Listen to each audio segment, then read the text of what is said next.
Yo, balik lagi sama gue di channel Martin. Dan ya, pada kesempatan kali ini gue akan mengupdate lagi untuk perihal Bitcoin ya. Jadi kemarin udah update Bitcoin dan juga XRP serta Ethereum. Jadi mungkin teman-teman bisa manfaatkan area-area terdekatnya, mungkin yang nanti mau menunggu waktu koreksi, mau buyback lagi, akumulasi lagi dan lain sebagainya. Itu coba kalian bisa perhatikan outlook dan disesuaikan dengan trend plan kalian masing-masing.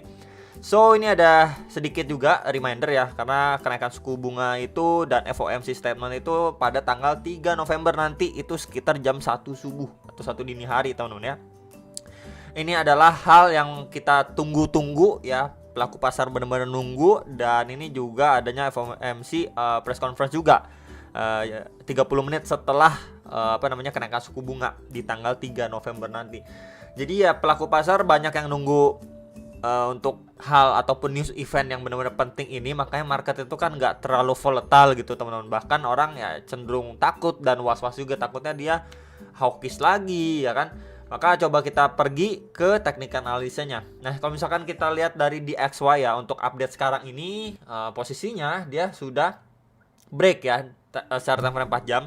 Dia sudah mampu break EMA 34 dan 55 secara time frame 4 jam nih. Kemudian dia drop lagi, masuk ke dalam lagi ya, atau di bawah dua indikator tersebut. Cuman yang perlu di note dan diperhatikan adalah dia ini posisinya lagi testing nih di box area warna merah, yang sebelumnya menjadi area resistance and then di flip menjadi support. Ini juga support, pergerakan terakhir naiknya lumayan gitu kan. Ini di flip menjadi resistance dan support lagi, dan sekarang ini posisinya lagi dites sebagai support. Nah, kalau misalkan kita lihat pada pergerakan sekarang pun, kita menggunakan bantuan kakek Fibo dari swing low-nya dia ke swing high-nya dia. Yes ya. Jadi di situ dia precisely ngetes di retracement 0,3 nih, teman-teman. Saya geser dikit, nah ya di sekitaran 110,8 lah. Jadi itu adalah beberapa golden ratio dari Fibonacci ya. Jadi bisa sekali diantisipasi ya, kalau misalkan dia naiknya impulsif seperti ini, turunnya secara bertahap, maybe dia cuma ngetes aja ke beberapa target seperti 110,5 sampai 110,8 ya dari golden ratio Fibonya. Bisa aja untuk dia lanjut naik lagi, push lagi teman-teman, ngejar next target resistance di sekitar 112 di box warna putih ini, yang sebelumnya jadi area resistance and support juga ya. Jadi kalau misalkan ini yang terjadi menjelang kenaikan suku bunga, so market kemungkinan akan tertekan ataupun koreksi lagi ya. Jadi kita lihat dari segi price action ataupun ya pergerakan di XY-nya pun ya possible bisa terjadi seperti ini menjelang kenaikan suku bunga. Jadi at least area ini kita bisa perhatikan sebelumnya di area support, ini support juga, ini support, and di flip menjadi resistance ya. Jadi palingan itu aja area yang benar-benar perlu di note untuk resistennya dan juga untuk support di XY. Jadi probabilitas untuk kemungkinan ini sih lumayan besar ya, kalau misalkan dilihat dari pergerakan terakhirnya gitu ya. Ketika dia drop naik di sini, terus sekarang turun pun nggak terlalu dalam turunnya, cuman sekedar retest. Kalau misalkan kita geser ke samping, oke, sebelumnya menjadi area support yang krusial juga ya, maybe bisa aja dari area sini dia mantul dulu lah sampai nanti menjelang kenaikan suku bunga. Kalau memang kenaikan suku bunganya itu sesuai yang diekspektasikan 0,75 dan nanti speech-nya itu nggak hawkish ya, bisa aja dia udah naik gitu, baru nanti dia reject turun lagi, maybe ngetes lagi ke area trendline garis warna merah yang kemarin sudah kita bahas ya. Ini menjadi area trendline support secara daily time frame juga ya. Jadi bisa aja hal seperti ini terjadi. Oke, next ini untuk si USD dominance secara time frame 4 jamnya. Jadi kalau misalkan berbeda dengan di XY ya, ini kalau USD dominance cenderung sideways aja, malah dia membuat ranging teman-teman. Setelah dia drop ya, kemudian pullback, retest doang EMA 34, turun signifikan lagi, dan sekarang ini kelihatannya kalau kita bandingkan teman-teman ya, dari penurunan sebelumnya di sini satu, teman-teman, di sini satu, kemudian di sini kedua ya, kita bisa lihat, dan sekarang ini dia malah melandai teman-teman. Nih di sini ya, penurunannya pun cuman membuat seperti range-nya cuman seperti ini nih. Nah, range saja ya. Kalau misalkan ini secara pattern ya bisa dibilang seperti bear flag, dia buat lanjut turun lagi, ngejar next target support sekitar 6,79 sampai ya 6,85% bisa ya untuk USD dominance secara time frame 4 jam. Tapi yang perlu di note sekali lagi, bisa aja dari area sini ya, kalau misalkan dia kan sekarang ini posisinya lagi testing nih teman-teman ya, di area supportnya di box warna biru yang dari kemarin kita sudah bahas juga sebelum jadi area support and resistance. Dan dari area sini bisa, karena memang menjelang kenaikan suku bunga, walaupun dia cenderung ya istilahnya naiknya korektif ini bisa aja ya membuat range dari sini ke sini teman. Ya jadi dia sideway-nya itu perlahan tapi naik. Ya dari sini naik, mungkin nanti begini ranging seperti ini sampai ngetes ke bagian atas dari trenan resistannya secara time frame 4 jam dan juga box warna hijau ini. Yang sebelumnya jadi area support nih, kita bisa lihat support and then resistance and then di flip menjadi resistance kan. Jadi bisa aja hal seperti ini terjadi. Ya at least dia sideways tapi cenderung naik. Ya testing di kisaran sini menjelang kenaikan suku bunga, baru mungkin dia kena reject kalau misalkan the Fed itu nggak hawkish dan lain sebagainya gitu. Jadi palingan ini yang benar-benar perlu kita antisipasi kalau misalkan itu yang terjadi. Jadi slow but sure market pun akan tertekan ya, mungkin nanti turunnya perlahan-lahan gitu ya teman. Bisa aja kejadiannya seperti itu. Tapi secara overall benar-benar yang benar-benar perlu diperhatikan adalah ini dulu aja, garis trend line, support and then resistance-nya dulu secara time frame hourly. Palingan itu aja yang perlu di note dan diperhatikan ya. Area-areanya tadi sudah saya sampaikan dan box hijau ini kisaran 7,3 sampai 7,35%.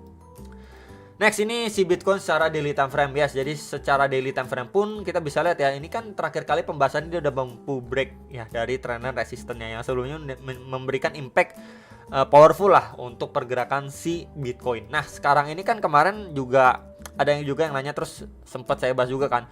Ini kalau kita hubungkan seperti ini ya, dia ketahan, oke, ketahan di trend resisten ini akan coba saya tarik dulu di sini ya. Nah di sini aja ya, garis warna ini merahnya akan coba saya ganti menjadi warna apa ya, warna putih deh ya, biar beda sendiri. Nah ya, warna putih ini kemudian di bagian bawahnya juga kita hubungkan, bisa juga menjadi trend line support. Nah jadi memang dia bermain di dalam sebuah channel. Ada yang bilang ini bear flag, bisa juga. Cuman kalau misalkan let's say sesuai skenario ya, kenaikan suku bunga udah kita tahu nih 0,75%, terus speech-nya juga nanti didukung dia nggak hawkish dan lain sebagainya ya, untuk possible dia malah drop ya dari sini, malah breakdown lagi masuk $18.000 itu lebih, chance-nya lebih kecil gitu, bukan nggak mungkin tapi chance-nya itu lebih kecil. Jadi mungkin palingan ya dari area sini kita bisa aja mendapati reaksi either dia retest dulu nih terhadap EMA 34 dan 55 yang udah mulai makin menyempit dan ya tujuannya kan golden cross gitu ya. Ini di sekitaran area 20.500, $20.000, atau dia jemput liquidity lebih bawah lagi nih ya, di kisaran 19.500, $19.600. Di situ adanya trend support yang garis warna putih, dan juga area tersebut sebelumnya kita bisa perhatikan yang menjadi area support and then ya resistance lah pada pergerakan Bitcoin secara daily-nya. Yaitu benar-benar ya lumayan berpengaruh lah teman-teman area situ.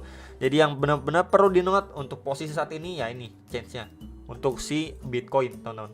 Ya yang nanyain oke, kalau dia koreksi ke kisaran berapa gitu ya dan lain sebagainya. Palingan kisaran itu aja yang benar-benar perlu diperhatikan, EMA 34 dan 55, dan lebih bawah sedikit lagi di situ adanya confluence of support ya untuk pergerakan si Bitcoin secara daily time frame. Karena kita bisa juga untuk bagian atasnya pun ini ya kena reject nih, 1, 2 ya, di sini 3, ini 4, bahkan nih terakhir kali ngetes lagi sedikit lebih atas 20, hampir 21.000 ya, $80 kena reject dia. Dan sekarang ini posisinya kan lagi tersideways di atas 20.400, which is itu sebenarnya bagus banget.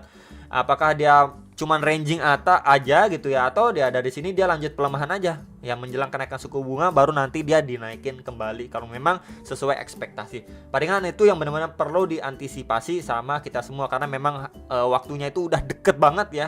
Jadi kita ya bisa dibilang lumayan sulit lah kalau misalkan ngarepin market bakalan pump dan lain sebagainya.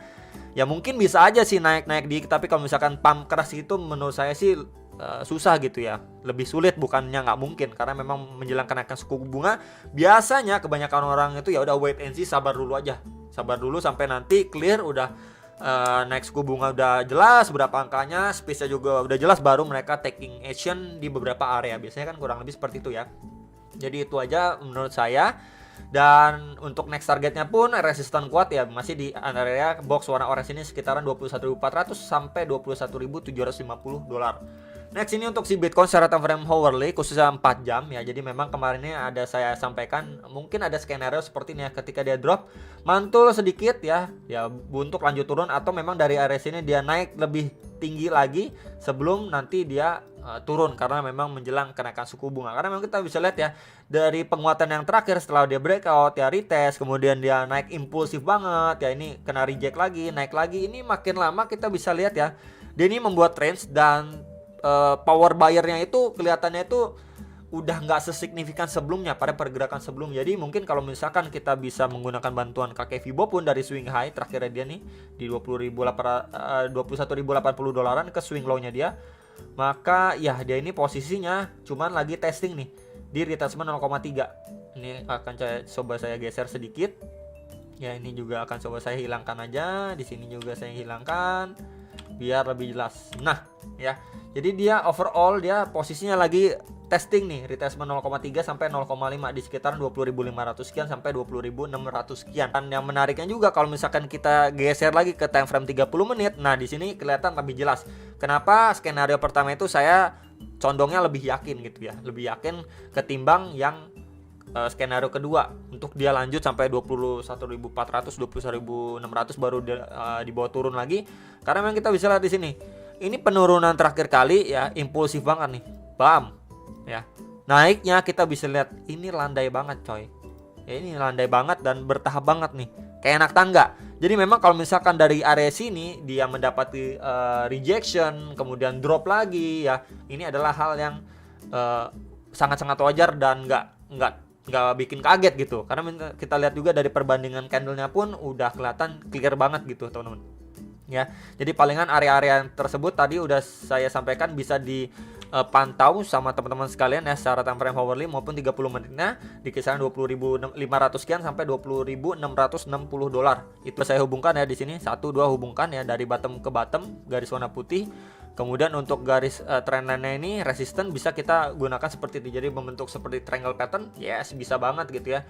Dari sini dia at least naik dulu, mungkin ngejar ke resistennya. Bisa nggak? Bisa, teman. Sebelum nanti mungkin dia turun dan bermain di triangle pattern ini atau terbreakdown ngejar 20.000 dolarnya.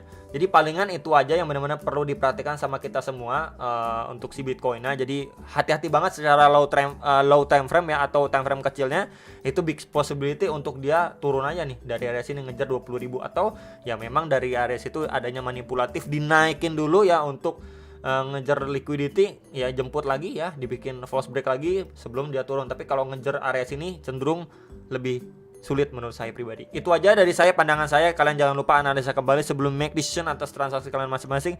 Dan sampai jumpa untuk next video. Sam Profit.